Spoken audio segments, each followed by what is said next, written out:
الحمد لله رب العالمين الصلاة والسلام على خاتم النبيين وعلى آله وصحبه أجمعين أما بعد فأعوذ بالله من الشيطان الرجيم بسم الله الرحمن الرحيم قال الله تعالى في سورة النحل ثم أوحينا إليك أن اتبع ملة إبراهيم حنيفا وما كان من المشركين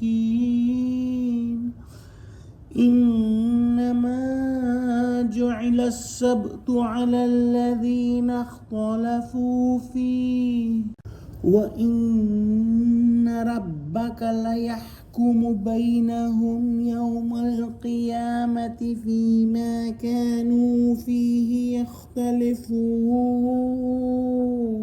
Translation. Then we revealed to you, follow the religion of Ibrahim, who was upright, inclined to truth and devoted to Allah, and he was not of the polytheists. The Sabbath Saturday was only prescribed for those who disputed over it, and your Rabb will certainly decide between them on resurrection day in what they used to differ.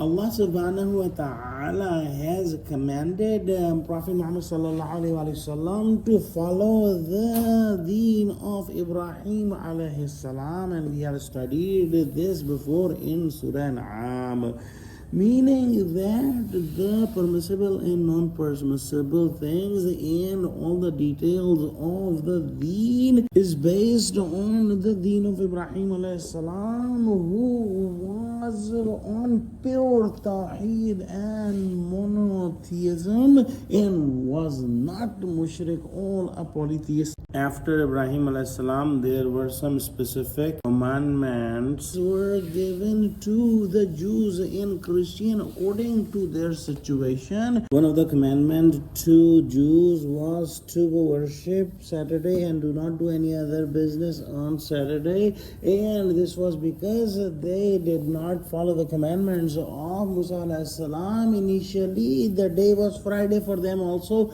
but Allah subhanahu wa ta'ala prescribed Saturday for them, and when they disobeyed and involved in worldly benefits like catching fish, they were punished and made pigs and monkeys that we have studied. Prophet Muhammad sallallahu alaihi wasallam said, "Bu'istu bil hanifiyyati samhatil bayda." I was sent with the Hanifiyah, the tolerant and clear religion. This short hadith summarizes the entire message of Islam. The word Hanifiyah does not mean compromise or mixing religions, and the Samaha, a religion of mercy, balance, and ease, and Baydah, clear, right, and unmistakable. We must understand that Islam is merciful but firm, tolerant but principled, easy yet uncompromising in its core beliefs. This is the religion with which Prophet Muhammad sallallahu alaihi wasallam was seen, and this was the religion of Ibrahim alayhi salam. In our time, we hear a lot about Abrahamic unity and Abrahamic accords. These agreements use the honored name of Prophet Ibrahim alayhi salam to promote political and religious ideas that suggest all faiths are essentially the same. But Ibrahim alayhi salam was never a symbol of mixed faith. He was the greatest symbol of clarity and belief.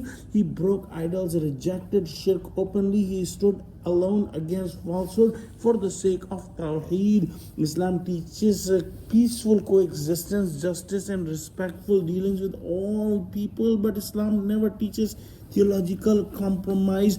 In Quran, it is clearly said, "Lakum dinukum waliyadin," for you is your religion and for me is my religion.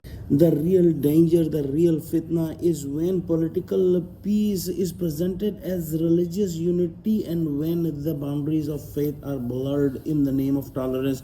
This confuses people, weakens belief, and slowly removes clarity from the hearts of believers. True peace cannot be built by diluting the truth. The true unity is unity upon guidance, not unity at the expense of faith. The message of Ibrahim and the message of Muhammad sallallahu alaihi wasallam was always clarity, not confusion. truth, not symbolism, and worship of Allah alone. All we have to do is to save ourselves from any hint of shirk, and Allah subhanahu wa ta'ala will do the justice with those who are trying to make changes in the deen of Ibrahim alayhi salam. Let's pray Allah subhanahu wa ta'ala give us true understanding of Quran. Ameen. Wa akhiru da'wana alhamdulillahi rabbil alameen. Assalamu alaikum wa rahmatullahi wa barakatuhu.